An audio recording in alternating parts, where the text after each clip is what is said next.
శతకోటి దరిద్రాలకు అనంతకోటి అన్యుల మాటలు.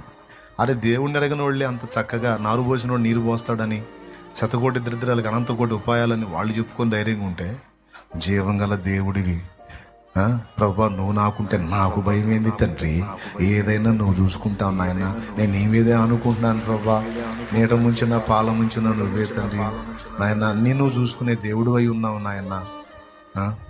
జగత్తు పునాది వెయ్యబడక మునిపే క్రీస్తుతో నన్ను ఏర్పరచుకున్నావు. నేను అనేది ఉనికిలోకి రాకముందే నీ ప్రియకుమారుని నా కోసం బలి చేయడానికి ఇష్టపడ్డావు. ఆనాడే నా ఆత్మరక్షణ కోసం ప్రియకుమారుని బలి పెట్టడానికి ఇష్టపడి ఇంత త్యాగానికి పూనుకున్నావు. మరి భూమి మీద నేను బతికే ఈ 4 రోజులకు నాకు కావాల్సిన ఇవ్వవా? సొంత కుమారుణ్ణి ఇవ్వటానికి వెనకాడని నా తండ్రివి, నన్ను ప్రేమించే నా బంగారు తండ్రివి నువ్వు నాకున్నావు. నీ ప్రియ కుమారుని నా కోసం బలి పెట్టావు. అసలు నేను ఉనికిలోకి రాకముందే నా కోసం భూమి ఆకాశాలు నిర్మించావు.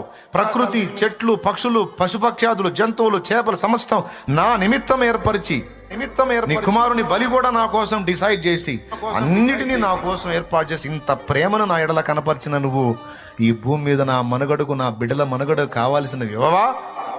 నమ్మకపోవటానికి నేనే అవిశ్వాసినా? నేను విశ్వాసిని ప్రభు, నాకు నువ్వు ఉన్నావు. చెప్పు, గట్టిగా చెప్పు.